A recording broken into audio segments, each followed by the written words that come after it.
வணக்கங்க. இன்னைக்கு நம்ம என்ன பத்தி பார்க்க போறோம்னா, பாஸ்போர்ட் ஆக்ட் 1967 பத்தி பார்க்க போறோம். ரொம்ப நன்றிங்க. சப்ஸ்கிரைப் பண்ணதுக்கு. மேற்கொண்டு சப்ஸ்கிரைப் பண்ணுங்க.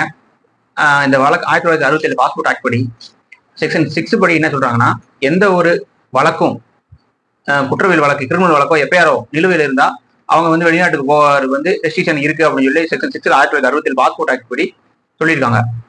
அதை வந்து அந்த செக்ஷனை படி நம்முடைய இந்திய அரசும் ஃபாலோ பண்ணிட்டு இருக்காங்க. இந்த மீன் டயத்தை என்ன செய்யணும், 1993 சென்ட்ரல் கவர்மெண்டே ஒரு ஒரு ஜிஓ பாஸ் பண்ணாங்க. ஜிஎஸ்ஆர் நம்பர் போட்டு ஒரு 430 சொல்லி ஒரு ஜிஎஸ் 1993 ஒரு ஜிஎஸ்ஆர் போட்டு ஒரு ஜிஓ ஒரு கம்யூனிகேஷன் சர்க்குலர் பாஸ் பண்றாங்க. அதுல என்ன சொல்றாங்கன்னா, இந்த மாதிரி கிரிமினல் கேஸ் நிலுவையில் இருக்கும்போது அந்த நபர் வந்து அதை எந்த கோர்ட்டுக்கு சார்ஜ் ஷீட் ஆகி கோர்ட்டுக்கு போயிட்டா அந்த கோர்ட்ல போய் தன்னுடைய கோர்ட்ல போய் பெர்மிஷன் வாங்கிட்டு வந்து அந்த பாஸ்போர்ட் அத்தாரிட்டிட்ட கொடுத்து அதை வந்து அப்லோட் மாதிரி ஒன்று ஃபைல் பண்ணா அந்த கன்சர்ன் பாஸ்போர்ட் கொடுக்குற இஷ்யூ பண்ற பாஸ்போர்ட் எக்ஸ்டர்னல் ஆஃப் அஃபேர் மினிஸ்ட்ரியும் இல்லை பாஸ்போர்ட் நமக்கு இஷ்யூ பண்ற அந்த ரீஜனலும் நமக்கு வந்து பாஸ்போர்ட் உடனடியாக கொடுக்கணும்னு சொல்லி தீர்ப்பு இருக்குங்க.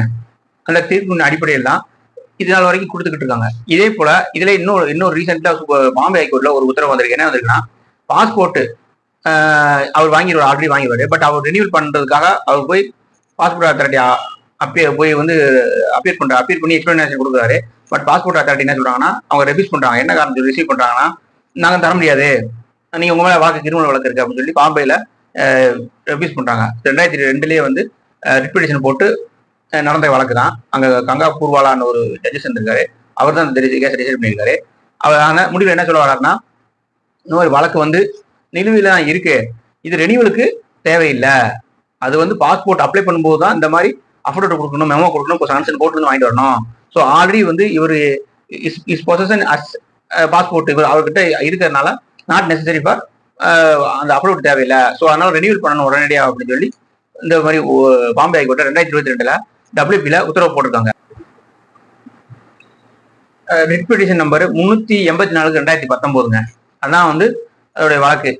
ரிட் பெட்டிஷன் 384/2019 கங்கா பூர்வாலா என்ற ஜட்ஜும் பிளஸ் வந்து இன்னொருத்தர் டிவிஷன் பெஞ்ச் ஜட்ஜ்மெண்ட் பிளஸ் வந்து என்னைக்கு ஆர்டர் டேட்னா ஆர்டர் வந்து 25/8/2022 இந்த ரிட் பெட்டிஷன்ல பாம்பே ஹைகோர்ட்ல ஒரு உத்தரவு போட்டிருக்காங்க. என்ன உத்தரவு போட்டிருக்காங்கன்னா, ரெனியூவலுக்கு கிரிமினல் கேஸ் நிலுவையில் இருக்கிறனால ரெனியூவலை சொல்லி நம்ம ரிஜெக்ட் பண்ணக்கூடாது, பாஸ்போர்ட் அத்தாரிட்டிக்கு ஒரு டைரக்ஷனே அவர் சொல்லியிருக்காரு பாம்பே ஹைகோர்ட்ல. ஸோ வந்து இப்போ நான் வந்து ரீசெண்டாக அது மாதிரி ஒரு கொஸ்டின் கேட்டோம். இந்த மாதிரி அவங்க ஹஸ்பண்ட் வந்து வெளிநாட்டில் இருக்கிறதாகவும் அவர் வந்து இந்தியாவுக்கு வர்றதுக்கு பண்ணும்போது அந்த ரெனியூவல் பண்ணும்போது அப்ளை பண்ணும்போது அவங்க கன்சர்ன் இந்த எக்ஸ்டர்னல் அஃபேர்ஸும் இந்த ரீஜனல் பாஸ்போர்ட் அத்தாரிட்டியும் அவங்க ரெஃப்யூஸ் பண்றாங்க அப்படின்னு சொல்லி கேள்விப்பட்டேன். ஸோ அதனால இந்த